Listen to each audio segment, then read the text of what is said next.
episode 670, alongside with my co-host Alyssa Carlson, and now we have a special colleague here, Kia Lyons, one of my good friends. She's joining here, and we're joined by special guest Jay Williams, obviously a former Duke star, former NBA player, played for the Chicago Bulls, and now does great things at ESPN. And he has his show called Keyshawn J. Will Zubin show every morning, 6 to 10 a.m. I'm always supportive of the show. So I just want to say thank you for joining today. This is an honor, truly an honor. We finally got to make this happen. And first of all, how are you and your family doing during this tough situation? And obviously we're into a new year, so hopefully some positive news comes in. And today was a big day anyway from the inauguration. So yeah, I think the new year has been an interesting start to kind of jumpstart 2020. This year has been really challenging for me. My daughter got really sick in January. She got diagnosed with RSV, what they thought was RSV, and then that quickly turned into pneumonia. About 2 weeks later, what they deemed to be pneumonia. There was some scar tissue on the inside of her lungs. We all got tested for the antibodies, and then all of a sudden, the pandemic broke out. So my daughter's immune suppressed, which makes things a little bit challenging. My mother's gone through 2 kidney transplants, diverticulitis this year, kidney transplant this year, and has an ostomy bag and has been having a lot of issues. And my dad's down in North Carolina at her home with my mom in hospital. She's been there for the past 4.5, 5 weeks. And then my wife is pregnant. We got a little boy on the way, which is amazing. So I think this year, thank you. I appreciate that. But I think this year for a lot of people has, it's been very challenging. There have been a lot of incredible times, happy, and a lot of incredibly sad times as well. And I think we're all just trying to balance and find our own way, hopefully more collectively together than what it's been this past couple of years. But hopefully, I can do that in my work, and we can do that by doing shows like this. So how's your daughter and mother doing now? My mom is still in the hospital, which is challenging. I'm the only child, so there's really not a lot of people for me to lean upon other than my wife and some really close friends. And my daughter is doing great. She's thriving, and she's getting taller. She loves Beyonce right now, and she's 2 years old, and loves watching basketball, as she likes to say, with Dad. And it's really cool. It's really cool. I'm interested to see how I'm going to handle bringing a young man into this world, but I'm excited overall. I think my whole family's excited. That's good. Oh, he'll be a blessing. Yes, it will. Yes, it will. Great. I have 2 little guys, so. You do? Yeah, I have awesome. a daughter and two boys, so. Yeah, my daughter is like, she stays in one area and plays with her toys, and all my friends who have little boys, they're just all over the place, and I'm like, okay, just gonna get ready. Yeah, it's true. Love that. Well, Jay, I'm excited that you're bringing a boy into the world, because your leadership, the way that you've changed the mindset of so many people and continue to do that, the good things you do, I'm really excited for you to raise a man in this world, and obviously a daughter as well. So I want to start my first question with just your identity. You've talked on a few podcasts about how as a junior high kid or high schooler, you lived in kind of 2 different worlds in New Jersey, and you were raised, you didn't really get to be yourself all the time. And basketball kind of provided that haven for you. How have you become who you are now? And how did you become confident in who you are now? And I guess, how do you kind of look back on those years as you were becoming what you are right now? That's a great question, Melissa. I would say that, I think a lot of people, lost is the wrong word. I think a lot of people don't focus on themselves. I think we live in a world that keeps you like a hamster on a wheel, constantly spinning, constantly turning, looking forward to what's next, planning, strategizing. We also live in a world where your identity is intertwined with what you do in the workplace. Being born and raised in Jersey and spending a lot of time in New York and just spending time across the country, traveling, meeting people, shaking a lot of hands, having conversations. it's always fascinating for me. The first question people trend towards is, what do you do? So that's the first question that people are utilizing in order to process who you are. Why would you subconsciously not do the same about yourself?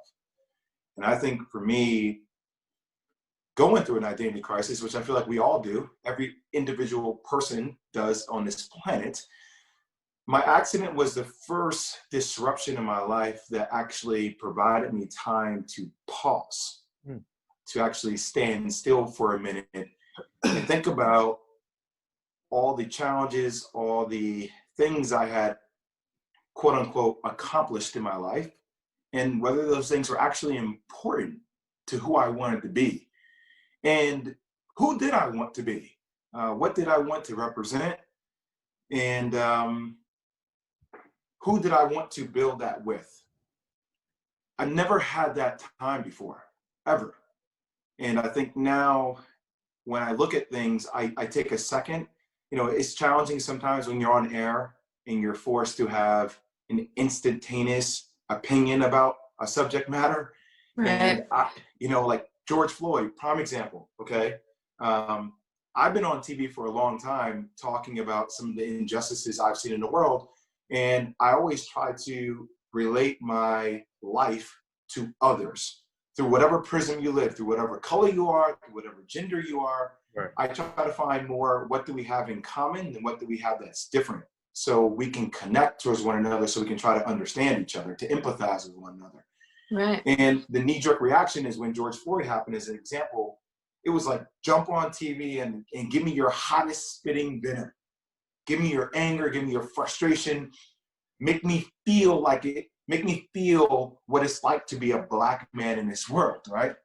It's funny, I'm Nigerian and British, right? So my world, I did grow up with understanding that I was African-American, but also grew up understanding another side of my heritage as well, right? So I'm not just one thing. So how do you get people to see you just not as one thing, even though in a very simplistic way, people like to categorize you in buckets. Mm-hmm. Right. So I think reprogramming my mind that I don't need to have the opinion that has to get warranted or applauded or chastised by a lot of people. Actually take a second to do my own research and formulate my own opinion, but make sure it's informed.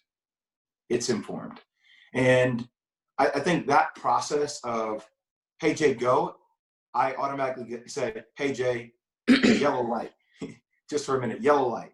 Just think for a second before I just blurt. Right. And I think that's kind of the process that has been provided to me. Sorry for the long-winded answer, but Love all of it. That's a great It's answer. amazing. It's amazing. Yeah. That's a great answer. I actually, I listened audibly to your book, and it was incredible. And I really appreciated listening to your voice tell the story. And there was a couple of powerful moments that sat with me. And, your trip to North Carolina with your dad, pre-college, that was amazing, shares. And talking about your experience, experiencing your bout with racism there, and then you're also spray painting the fence with bulls and a chalk outline. And that is so serendipitous. It's a reflection of your accident. And I just wanted to applaud you on sharing, because it takes a lot to share your heart like that. I had a near-death experience accident, and I hope to share it. And I think that it can help others to say it doesn't take, it shouldn't have to take us accidents, but when we do have them, then they are a moment where we can reflect. So after that, I know that you mentioned it took you a decade to get back to a place where you really felt built back up. And what was it? What was some of the game-changing moments in that decade where you brought up your motivation? Or the mindset? Well, first off, I'd be really curious to hear, what your turning point, your inflection point was in your life. And I would really love if you tell me about that, because I also like to build a culture that's conducive to me learning. And I think you only do that by sharing information. For me, I think it was, I've always had this competitive spirit in me, and one of the things, my mother, I have this tattoo that says believe on my left wrist. And I think one of the things I always struggled with was believing in my own light, right? And True. I think everybody has power to them, whether you're aware of that or not, whether you can recognize that and channel that is a different story for individuals. And I think for me, I felt like this opportunity that I had that in my mind originally was my way to reveal myself to the world, almost in a way got taken away by a choice that I decided to make because of where my ego was at the time. I don't think that was outwardly. I just think inwardly, I never dealt with attention like that before from media, from people. It was, the lines were pretty smothered about who was in my life for me as opposed to who was in my life for what my life provided. And I think by doing so, I think I kind of blocked myself off from the world. I think that's why I can relate to what a lot of athletes go through. But honestly, it was going through those series of events, going through my surgeries, going through not making it back into the league, going through the D League, and then having my head coach, Dennis Johnson, pass away after I hurt my right leg and had to go back to North Carolina. And then going through trying to be an agent because I was mad at the way my relationship was my agent. I didn't really understand it. And really getting, I mean, almost suffering death by 1,000 cuts from people just breaking down my character when I was just trying to represent people and help people. I think I started to finally start to think about, I can believe in me because I'm starting to find out what I stand for. And I think now I just always stop and say, what do you stand for? And that is my navigating compass in my life towards which direction. I always want to go north. And for me, north is positive. North is towards something positive that's influential for myself and my family and for the people that I'm around. So I think that kind of compass has helped me guide a lot of things in my life. That's amazing. I mean, do you guys kind of share the same experiences? Because where do you guys find your internal compass takes you? You want to go first? Nathan, you go. All right. I mean, I haven't been through that type of experience before, like a near-death experience, but I've been through a lot of adversity. But yeah, so it's just, for me, the way I look at it is just keep working hard, never give up, and prove people wrong. That's how I come, like where my life is from. I'm from Jersey too, so let's go. But I visit Jersey. Yes. But no, like what I learned. It's okay. That's fine. Like, yeah. So what I learned from my parents though is just like continue to work hard, never give up, prove people wrong, and make sure you get to that goal. So that's what I'm doing right now. You see what I'm doing here with this show and how growing this show and having people like Alyssa and Kia with me and other people and growing this page. So that's the main thing for me. Just keep growing and working on my craft and just getting to my goal. That's where I come from. What is your goal? Oh, my goal right now, actually, and the end of February, I'm going to the Correctional Officer Academy. So I went to school for criminal justice. So I'm trying to be a correctional officer. So that's the reason why I have a co-host, so they can take over my show. I don't want this to stop. We're at 670 episodes, so I want this to keep going when I'm gone. So I feel like I have trusted people in here that can take over the show, and hopefully by the time we come back, we'll reach 1,000. That's the goal. But the goal for me after the correctional officer is to get a job at ESPN, like what you're doing right now, and I'm going to continue pursuing my sports journalism career after the officer career is done. So that's awesome, man. Congratulations. Thank you. Yeah. That's great. Yeah. One of my things is that my goal is to get others to love who they are from the inside out. I had a very bad car accident, tons of stitches, a very very close brush with death, and very spiritual experience. So that was when I was 7. So ever since then, my goal is to get others to believe in themselves and to connect and kind of go with the flow, to listen to your heart. And by going with the flow, it might mean that you have an agenda, but you kind of go with what is brought to the table and really listen to the little miracles that present themselves every day. And the more you listen, then the more beautiful things happen. Agreed. That's awesome. Couldn't agree more.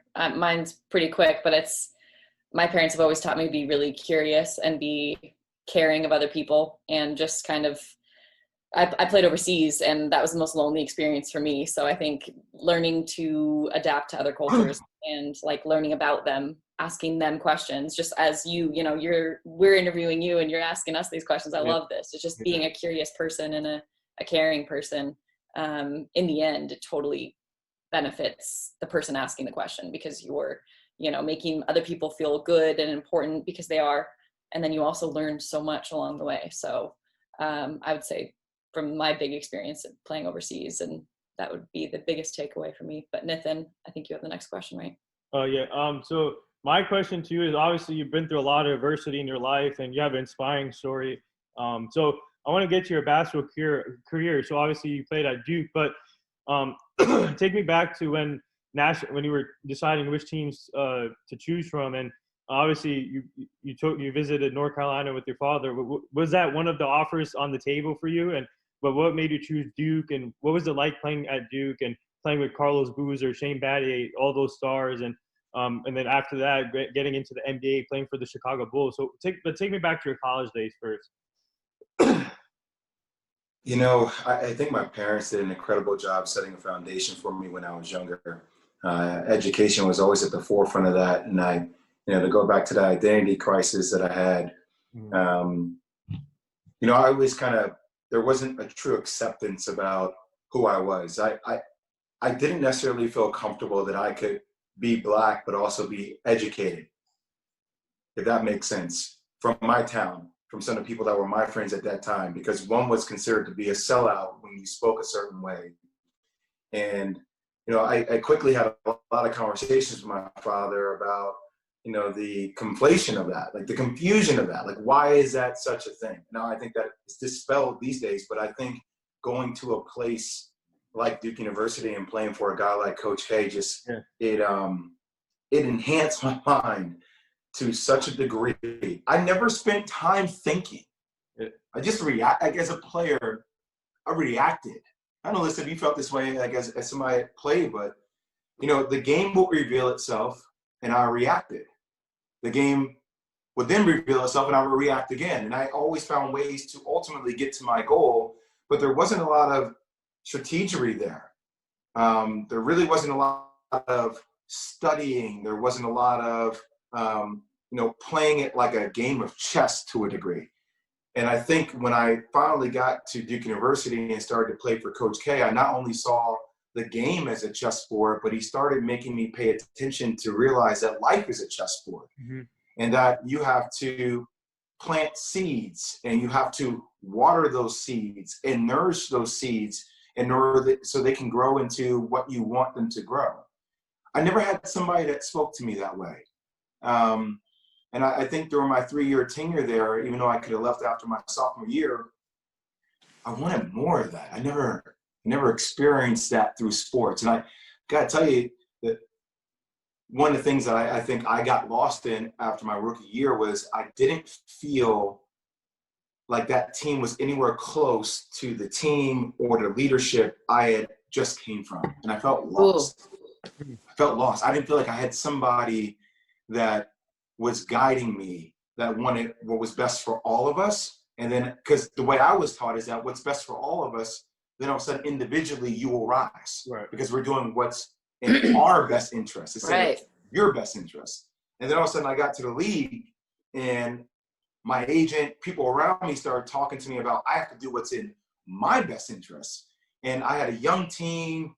Leadership was drastically different than what I came to. At school, if Alyssa was on my team and she fell down after she scored a bucket, listen, you good? Let's go. That's what I'm talking about. And all of a sudden, when I'm in the league, you score a bucket, you get an and one, you're like, okay, okay, right? It was just. That's hard. It was just different. It was really different. And I never had money before.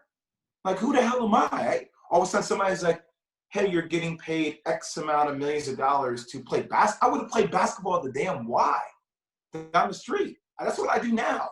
Yeah. for free, yet alone get paid. So I think all of a sudden when that world started to happen, when I was at Duke, the matrix slowed down drastically. It was like That's things great. were in slow-mo, and my coach was like, hey, by the way, this is going to happen. And you see a month later that happens. You're like, whoa, wait a second. How'd you foresee that? And then all of a sudden I got to the league, and it became a tornado. Things started moving fast. I started doing what I wanted to do. There were anger issues with certain teammates. You didn't trust certain teammates. And I don't care what anybody says. When you guys have a bad day with your loved ones or with family members, it's hard for that not to translate to work. So when you don't have trust with teammates, or there are little things that maybe people lack in communication, the desire to communicate or talk that through, that stuff translates to the court. And in college, we were forced to address all that stuff in the league. It was just a different world. It was, you're out for yourself. And that was scary for me. Well, I can say I'd be honored to ever score an and one bucket on your team. I don't think that will ever happen unless we meet up at the Y sometime, which I'm down. You guys can Get start, to the Y. you guys can start up a league too. You guys can start up a league. You guys Well, can that in itself, that's amazing. That sounds like a spiritual growth in itself. And in your book, you talked about going into, you didn't want to go, and then you walked into the room with your dad and you just felt the air. Well, I mean, I'll tell you what, so I'm big on, and I know for a lot of people, this probably sounds cheesy, but I am 100 for 100. You got to learn how to manifest what you want. And I think that was one of the first times in my life where my dad said to me, hey, so 44 is Dick Grote. Yes, the 33 numbers. is Grant Hill. 11 is Bob Hurley. The missing link is 22. You need to come here and take your place amongst the kings and be one of the kings of the kings, right? So I'm hearing that. I'm like, that sounds really cool. Man. That was my favorite part. Yeah, my dad's like, you're going to win National Player of the Year. You're going to do all these things. You guys are going to win. He started talking to me that way. And I say that because I laugh. I love it. This is my office, and I have the Wooden Award here, and I have the Rupp Award here. And I'm like, my dad told me that when I was 16 years old, this was going to happen. I started telling myself that. So I learned quickly there. I was like, oh, okay, like if you start telling yourself what you want, as long as you're careful what you ask for, and you start asking for it, eventually you will receive it. Now, it may not be in the form or fashion that you expected. I wanted to get drafted. I decided I want to play 15 years in the league, and here I am. But I feel like my life is exponentially better now because of what I went through and all the things that have led me to this point. That's amazing. You talk about chess, and your Wikipedia page says that you were really good at chess in high school, which is fascinating. Is that true? You can't see. I literally have a chessboard right here in my bookcase. It sits there every day. Have you seen Queen's Gambit? Destroyed the whole series, my wife and I. Yeah. And she was a hell of an actor, by the way. She was incredible. Really good watch. Great watch. I loved it. A full story behind it, even if you don't know chess or love it. Yeah. And I'm one of those people, listen, like after I watch it, I'm like, I'm going to order 3 or 4 books. I only make it through like 2 or 3 pages. Yeah. But it's like the initial hypeness of it. Nah, that's who I am. Study it. Oh, I love knowing that. Exactly. Through chess, a chess genius. You talked about Coach K. You talked about your dad being leaders in your life. I think for a lot of athletes, like you have to have someone believe in you before you believe in yourself. And you're like, oh, okay, I am actually pretty legit. And for people who didn't get to watch you play, like you were one of the best players in the country. I heard on a podcast with Andrew Hawkins that you averaged 17 assists in one Nike tournament. Averaged 17 Nike All-American camp, 17 assists, wow. How, as a power forward, kind of like guard at that time. Insane. But my main question is, if you were in those shoes of a leader talking to high school basketball players right now, what's one piece of advice that you would really wish you could just tell them they would be an active listener and incorporate it into their life right now before they go into, sophomore or junior in high school, like a legit player getting recruited by a lot of teams. Social media is such a big thing that can taint their opinions and all that stuff. If you had to choose one thing to tell them that they could truly change in their life at that moment, what do you think you would tell them? So I had one of these exercises that was done to me that I do to a lot of younger kids, because it's funny, everybody has this dream of making it to be a professional athlete. So I indulge that dream. And I ask kids all the time, okay, this would be a great experience, right? Like thinking you want to get drafted, right? Like say you're in high school. What pick in the draft do you want to be? This is me asking you a question. Answer for me. Indulge me. Me, right? Yes. Oh, number one pick overall. Number one overall. Okay, great. You want to be the number one overall pick. Yeah. What city do you want to get drafted by? New York Knicks. New York Knicks. Incredible. Okay. How much money does the first pick in the NBA draft make? Oof. Maybe like over. If I had an estimated guess, probably like over like a rookie contract, probably like over 500 or something, 600 or more than that. Okay. You're probably going to be making $4.5 million a year. How much is it inflated by per year due to the CBA? I don't really know. What percentage of your contract do you owe your agent? No. I don't know. What percentage of your contract is guaranteed that your agent cannot touch? Oh, like a 30%, 40%. 80%. Oh, 80%. Okay. So take a guess of what percent you have to pay your agent of that 20%. 60% or 4%. That okay. could be negotiated down to 0% if you want. What percentage do you pay your agent for marketing? 6%. 20%. 20%. What fee would you pay your accountant? A flat fee. Yeah. You get taxed in every city that you play in, with the exception of Texas and Florida. Okay. So, yeah. Look, this was not done to embarrass you. I think this is an experience that I try to do. Is like everybody wants to make money. Right. Everybody wants to be a celebrity. Everybody wants to be the guy. Well, there's a lot of stuff that comes along with being the guy. Right. And one of the things that has always bothered me is that I want to teach competency. Right? There were so many of my friends that never had conversations about these type of things growing up. And my dad would talk me through a lot of these things. Same with my mom. Yeah. And it was interesting when you take kids through this. And, sometimes with kids when I'm in high school, I say, okay, you're the first pick in the draft. Let's keep it simple. You made $3 million, and I have fun with them. I was like, who's your favorite actress right now or singer? And a little kid was like, Beyonce. I'm like, okay, great. You have a chance to date Beyonce. She wants to come by your house to have dinner. Like, what kind of house are you going to buy? Where are you going to live? You got drafted by the Knicks. Where are you going to live? I'm going to buy a place in New York City. Great. How much are you going to spend in New York City?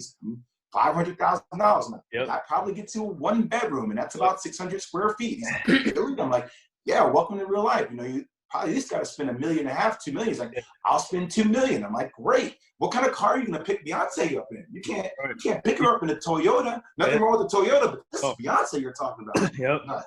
I'm going to get a Ferrari. I'm like, great. That's $500,000. Your mom and dad, they sacrificed for you, right? They helped you get to where you got. You can't leave them in where they were. What kind of house are you going to get them? He's like, well, I only got $500,000 left. I guess I get to my house for $500,000. I'm like, that's incredible. Okay, what are you going to wear? You can't just be wearing your rinky-dinky jeans. You got to get some nice gear. He's like, oh, maybe let me take back the money I would spend on my house. Maybe I'll spend 1.4. Maybe I'll spend $100,000 on clothes, right? So you start seeing these kids go through their mind. They try to add it up. I'm like, oh, who in here has heard the word tax? Right. They're like, what? I'm like, yeah, what tax bracket you in? What? Tax bracket? What are you talking about? I'm like, you're in the highest tax bracket. What percent is that? I'm like, 40%. He's like, what? 40%? I'm like, so you're only really making $1.4 million, $1.35 million. So guess what? You're already in debt. So you're not, I think that type of thinking, just helping people realistically look at it, because all of a sudden, if you go back to your math class after that, you're going to look at school a little bit differently now. Because you can start, actually, if I want to do this, I have to start planting the right seeds and watering those seeds so it can flourish the right way and I can continue to learn. So when I do get here, I'm not becoming one of these people that just spends their money randomly or spends their money before they even make it and ends up broke, right? This is about having a chance to capitalize on money that you would never, generational type of money. Right. It's your responsibility to capitalize on it. And I feel even more vehemently about it because I made a poor decision where I decided that I wanted to do what I wanted to do, and I put that in jeopardy. Mm-hmm. But if I never thought this way, or I had parents that taught me that basketball was second, that my education and the freedom of my mind was first, I would never be in a position to uplift myself from that situation to do what I'm doing now. It's but important. it comes with that mindset, you know? Yeah. Otherwise, they're going to have one outfit, pulling up in a 488 Spider Ferrari with a little bit of gas for one dinner. Exactly. And I have enough money to put gas Jay. in the Spider. Exactly. You got to teach them. Yeah. That's so true. It's visualization too. By having those conversations, it's visualization, really bringing your mind into the future reality of where do you want to be? Who do you want to be? What do you want to represent? And I think, you know, I think that's so applicable what we're going to say. I don't know about you guys, but it's, you know, having a wife who's pregnant, having a kid who's immunosuppressed. I feel like every day when I wake up, it kind of becomes Groundhog Day. And it's easy to get lost in this little spiral of depression, especially if you're always on your phone and you're reading clickbait or you're watching the news. And it's like, oh, something else drastic happened today, or oh my goodness, these people passed away, or this happened. It's easy to get into that spiral. But if you wake up in the morning and you start telling yourself, today's going to be a great day, I'm going to be positive today, anything that comes my way, I'm going to deflect and make it into positive. It's amazing how you can change not only your energy, but you can change the people around you with how they see things, you know? And that's the kind of uplifting stuff that I want to be around in my life, because I've been to the depths of anger and frustration and depression. And I found that's not a safe place to be. Yes, and it's hard in a pandemic. I think it's key, especially in pregnancy. I've been pregnant 3 times, and I've been through different surgeries with loved ones, caring for others when they can't walk. And it's the key is also getting outside and just finding time to reflect, either together, just to share a breath of air together, and just those moments, those little moments that make up your day, to build up your heart, because it's tough, you know. It could be tough. Well, life is tough, right? I mean, it's like it's like a game. You know, sometimes you're down double digits. Who do you choose to be? That person that rolls over and just says the game's over, or that person that decides to say, okay, I'm going to take this in 4-point increments and let me chop off 4 points. Okay, now I'm down 9. Okay, great. Like, it's all about how you decide to scrap and claw yourself back into the game of life. So I got to ask you this. So what was it like playing for the Chicago Bulls and wearing the same jersey as Michael Jordan, Scottie Pippen, Dennis Rodman, and you name it all? So what is that like, getting the experience, like playing in Chicago, playing in front of those fans and experiencing the same jersey as Michael Jordan and one of the GOATs, and obviously Scottie Pippen, Dennis Rodman? I'm not going to lie to you guys. When, as a rookie, sitting on that bench and being a starter, and coming out to the same music that Michael Jordan and those 90s Chicago Bulls teams came out to, I may have almost peed on myself a couple times. I'm going to be honest with you. And, you know, I did some things that were probably a little bit, not arrogant. Maybe they saw that way, but like, I want greatness to rub off on me. So when I got into that locker room, I noticed that there was one locker that nobody sat at. And I started asking questions like, how come nobody sits here? And they're like, well, this is Michael Jordan's locker, and nobody's ever going to sit there. And I'm like, I'm going to sit there. I mean, last time somebody sat there, we were winning championships. I want to win championships. Like, I want to be that person. So I think being able to do things like that, being able to play at that level, but more importantly than anything, know that I belonged there. Right. I don't know if my career would have mapped out where I would have been a super max guy. I would, you know, I'm always going to be competitive. I think I had a lot of God-given talent, and I worked my tail off that I think it would have gotten there.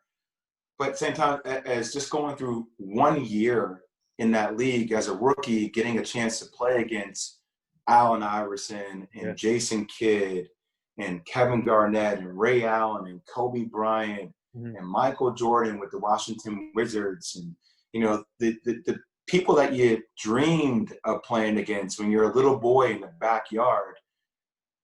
I can't even explain that.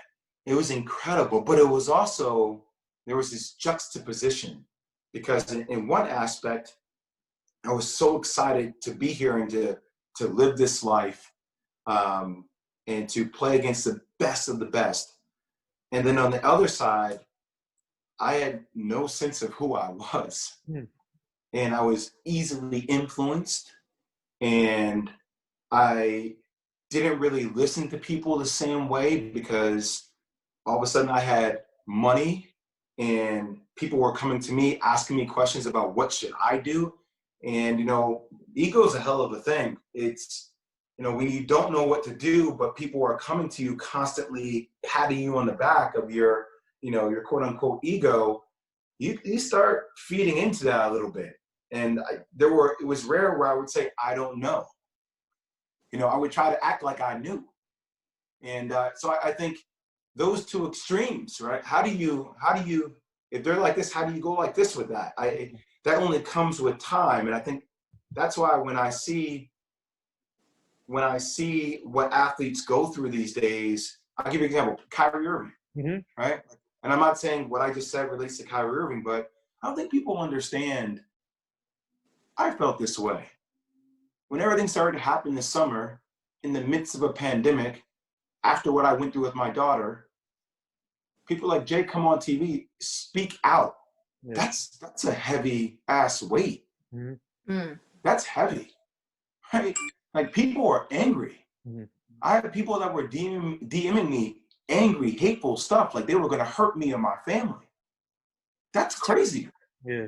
So every time I woke up and it's 6 o'clock in the morning and I'm getting the rundown from Get Up, or I'm getting the rundown from First Take, where we're addressing those issues head on, and I have to sit here and look into that little dot and know that, performing in front of a crowd is one thing, talking to millions of people, and then also just not that, knowing that sometimes things can be taken out of context when things start getting pushed to go viral. It's a lot of explaining you have to do. So I take that and I go, okay, let me translate. If I felt that way, how the hell does Kyrie Irving feel? Yeah. Kyrie, this happened. What are you doing? What's going on? How come you didn't show up to practice? How come you're not answering to your employer?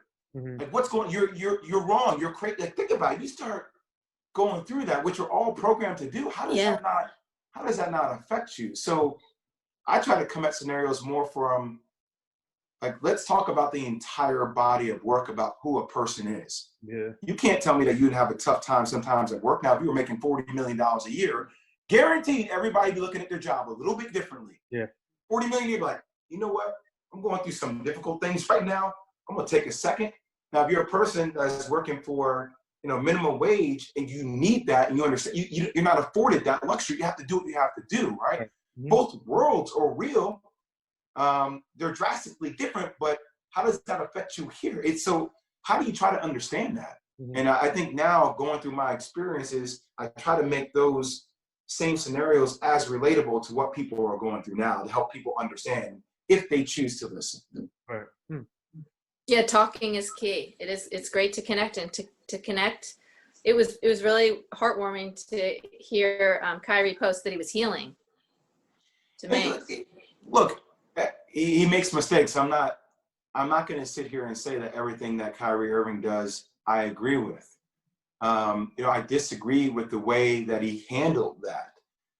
But there is a mental health aspect to this that I think in our society, being an athlete, or I can even compound that more, like being an athlete and being a boy. You know how many times I was told when I was younger, get up, boys don't cry, don't show weakness, be tough.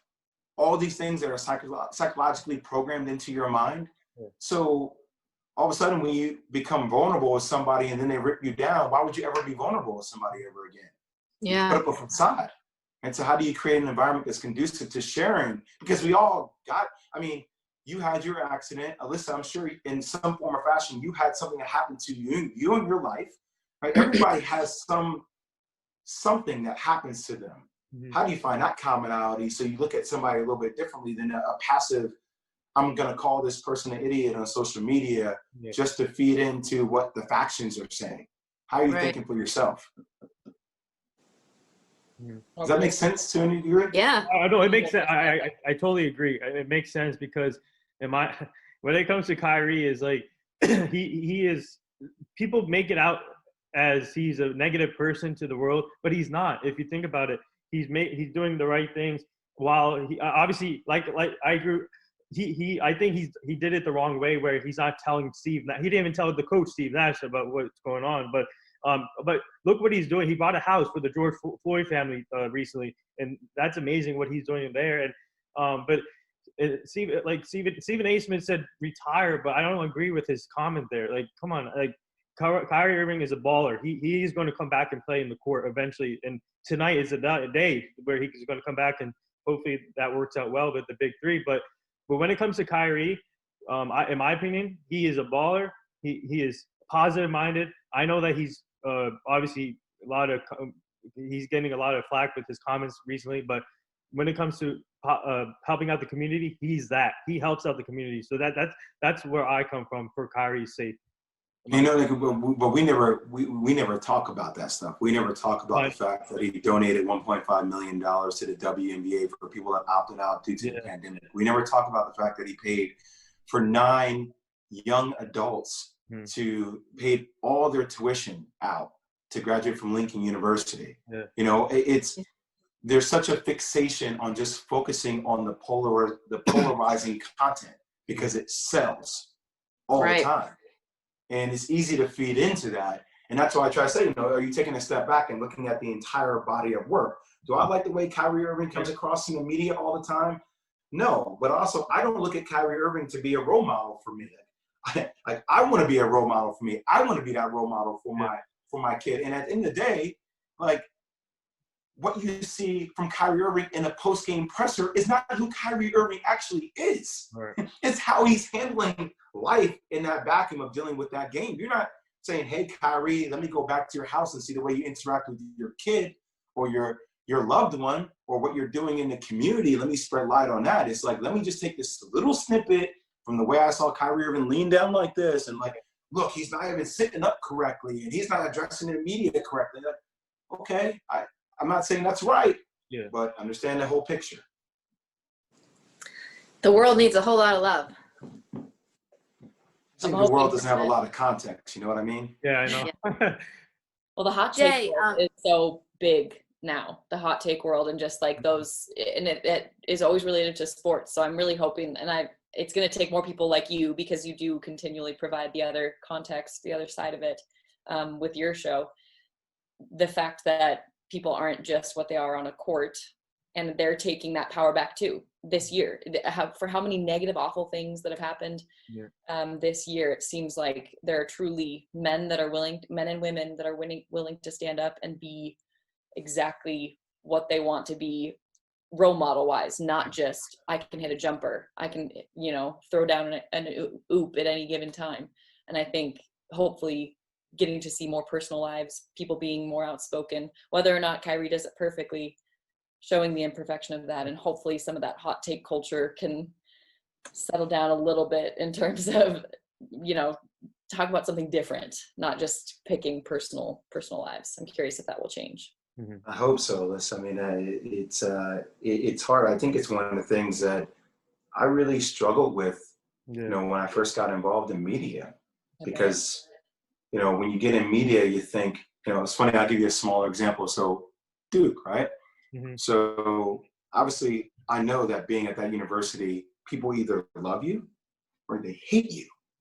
There's no in between. You never meet somebody who's like, oh, I'm indifferent about the Patriots. Mm-hmm. I'm indifferent about Duke.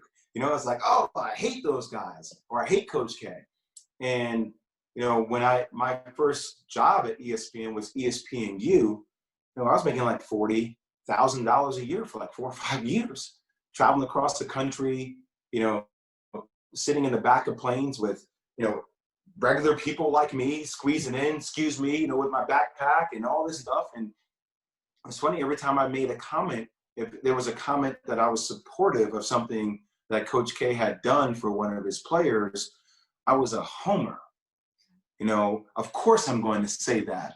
You know, I always drink the Duke Kool-Aid. You know, you start looking at the way you get blitzed on social media with stuff, right? So, but then when I would say something that was somewhat objective or critical, or if I disagree with something that Duke did, it was always trying too hard to be overly non-biased, right? And you're like, damn, I can't win if I say something positive. I can't win if I say something negative, right? And then at the same time, you know, work is like, well, you know, we don't really know how you're doing on social media, or people really aren't talking about you. So like, wait, so I only get paid more if people talk about me more?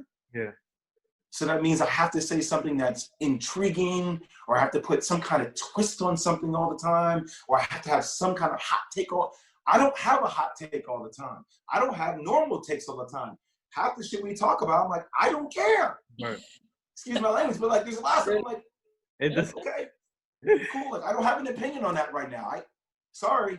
There's a lot of other things happening right now. I can't have an opinion on everything. Yeah. But it's easy for that to start going here where you feel like you need to all the time, because that's the way we program you to. Yeah. And then pick up this and go on this and form content and build your content around that. And all of a sudden you're doing all that stuff and you're getting more visibility or more notoriety, but then all your relationships are just fizzling.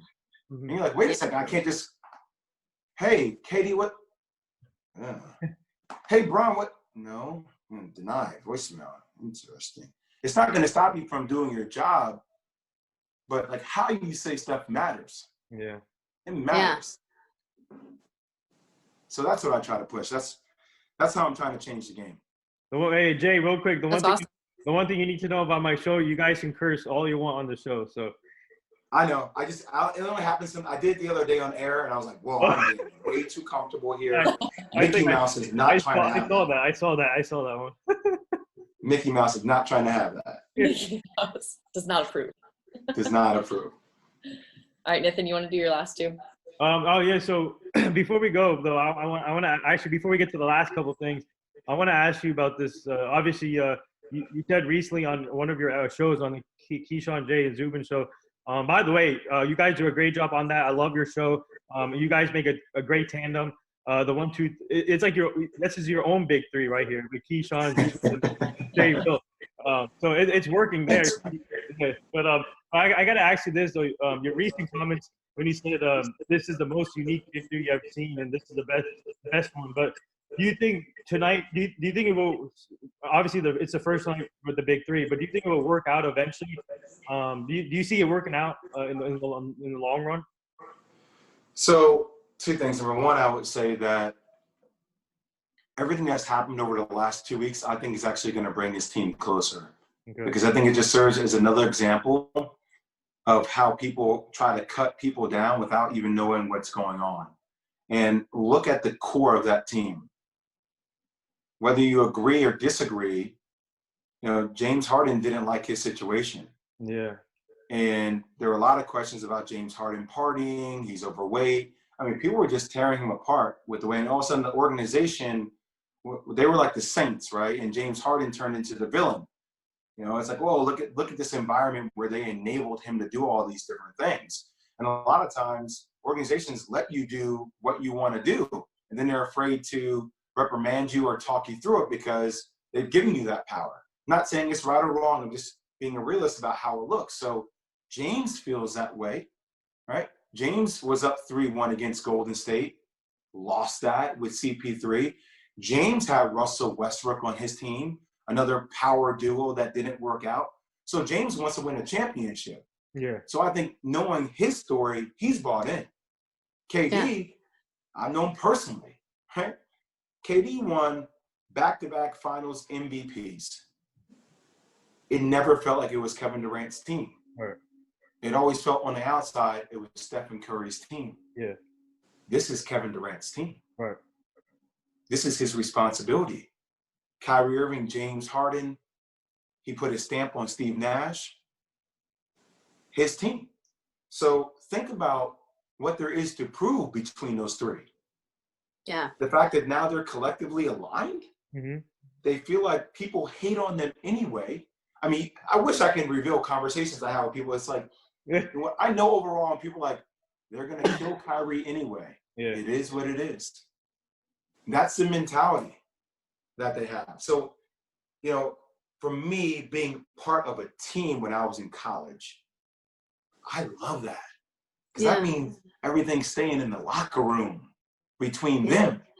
They're not going to let people split them due to their words or hot takes or he was doing this. Or it's like, no, as long as they're communicating together, that's all that matters. That's all that matters. Yeah, it's gonna be interesting to see tonight how it goes with the big three. You know, hopefully Kyrie buys in. I think he buys in. But I really looking forward to see how this big three works.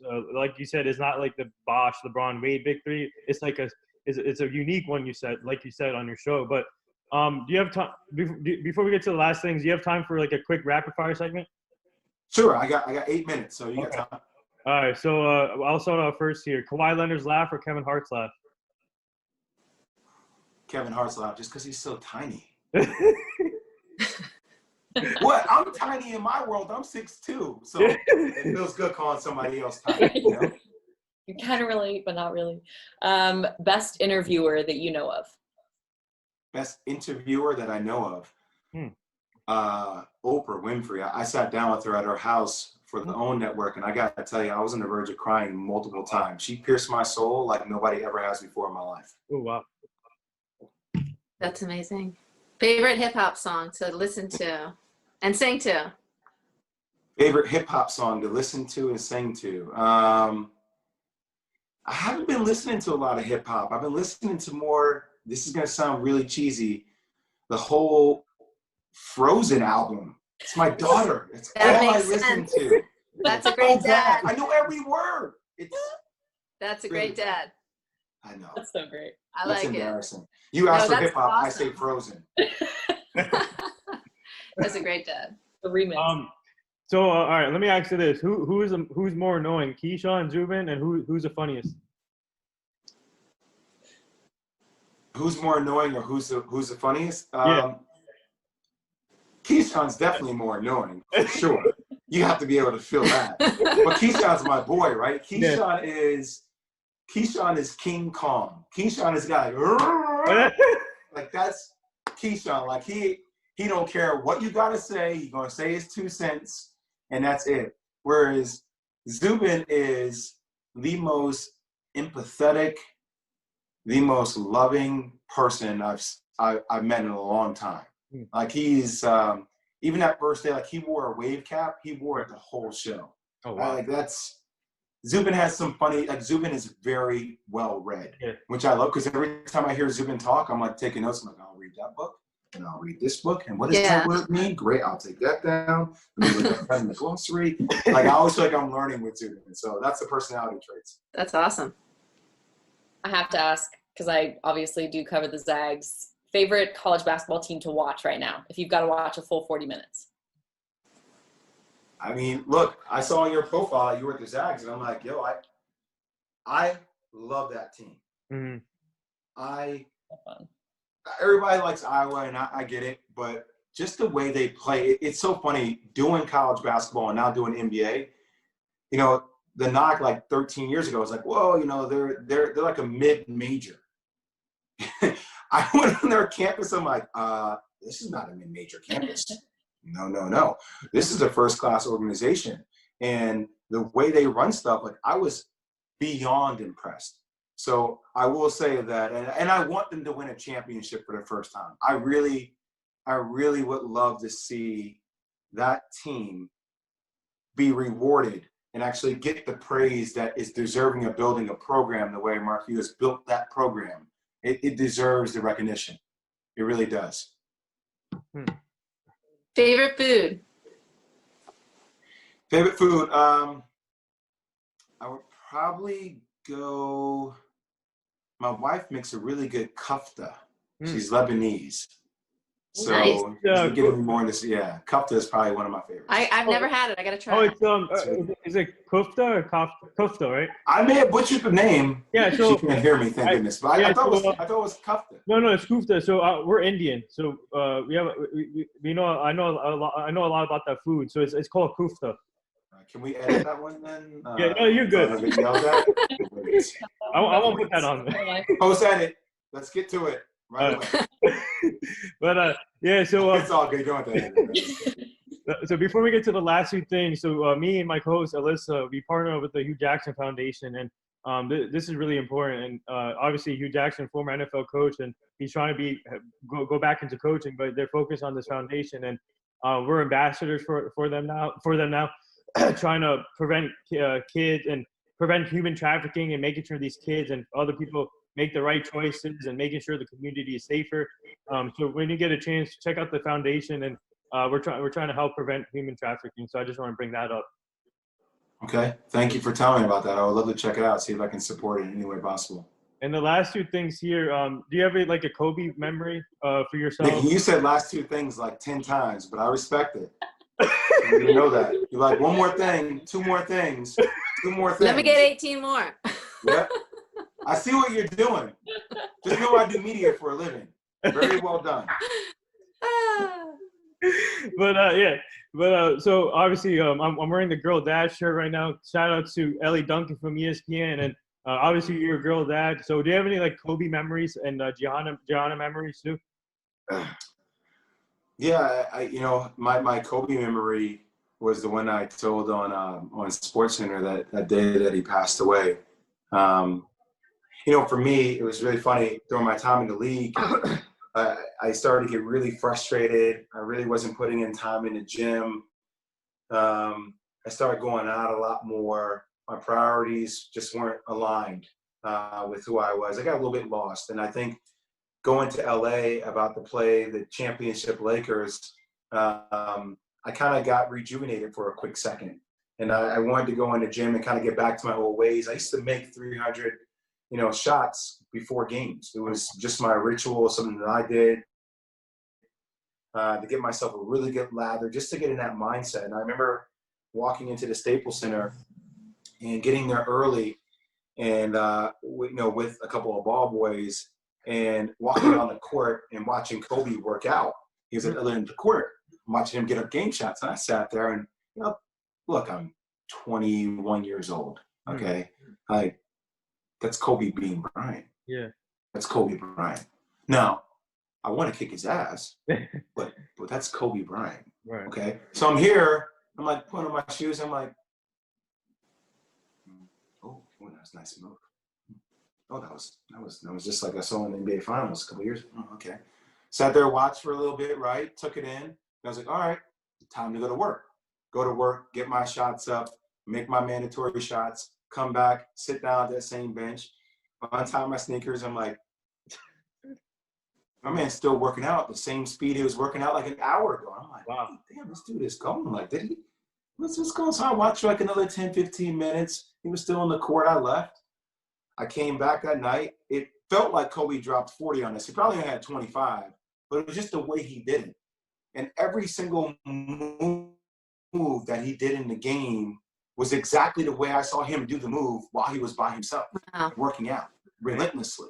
So I found myself just kind of like you, like curious. Like I wanted to ask. I was like, I don't want to cater to this guy because obviously, I want to beat him one day. But I got to ask, like, how does this dude work like that? Why? Is this what he does before every game or what it is? And I said, why were you working out for so long before the game? And he looked at me and he's like, well, because I saw you come in the gym, and I wanted you to know that no matter how hard you worked, you were never going to outwork me. Mm-hmm. And I think that line just kind of, Nick, and to go back to what you said before, there's something about that, right? There's something about practicing, honing in on your craft, getting better at it. And I think those are the little things for me that when I got involved in media, I would ask my friends little things like, hey, give me a subject. And they would say toys.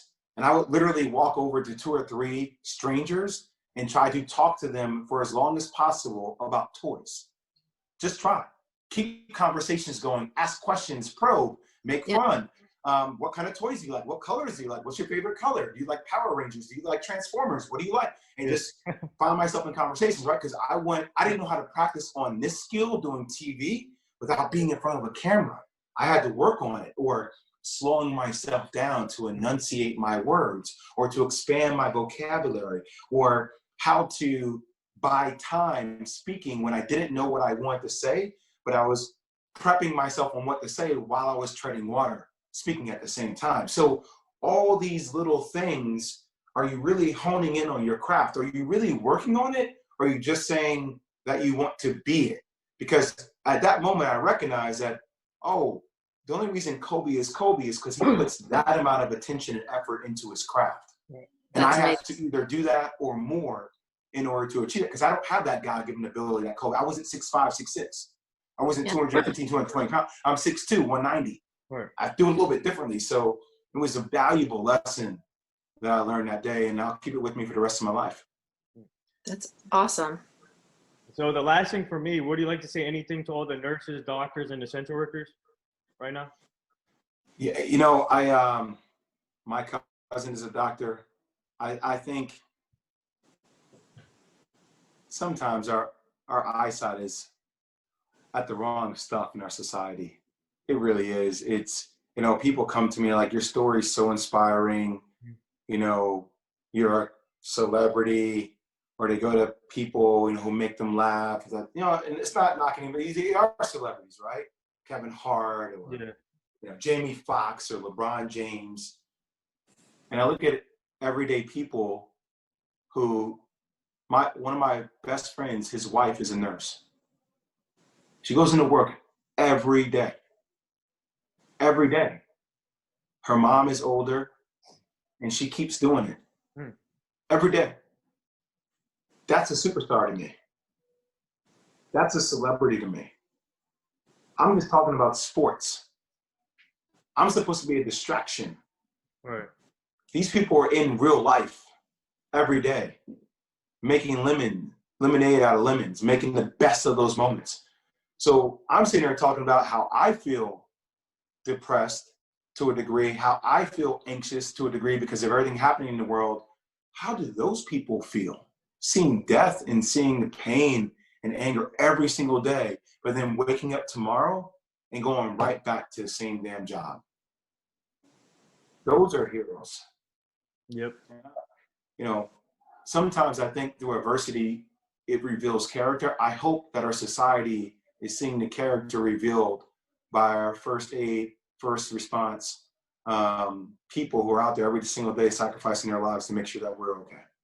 Yeah. So thank you for reminding me to say something like that, Nick, and I appreciate that. That's how I always end up with the show. I always tell my guests that question because they deserve all the attention right now. They're the real MVPs, like you said, and they deserve a pay raise for sure for doing all this stuff. But yeah, do you guys have anything else to add, or? That's it. Jay, I'm praying for your family, that everybody does well. Yeah, thank you so much. And thank you so much. Good luck to your Eagles. I know you guys are going through a lot right now. Thank you. Coaching changes. Thank you. Best of luck. Hey, Jay, I'm a Dallas Cowboy fan, so. My condolences. But, and Alyssa, good luck to your Zags. I hope they get it done this year. Thank you. It's fun to watch. They're fun. Thank you for taking the time. Appreciate it so much. These conversations, these will fuel me, I know for sure, for the rest of the week, the month, the year. So I appreciate it. This has been an honor, Jay. Thank you for joining the show. This wraps up episode 670. Obviously, it is truly inspiring. So I'll be posting this on all social media formats. And congrats on your baby boy. Tell your wife I said congrats, and wishing a speedy recovery to your mother and your daughter. But keep up the great work. I'll be always watching the show every morning. So you guys will be seeing constant shout outs every time on the show. But you and your family stay safe. And I appreciate you guys. Thank you so much, and best of luck with the show. Thank you. Bye. Bye. Have a great day.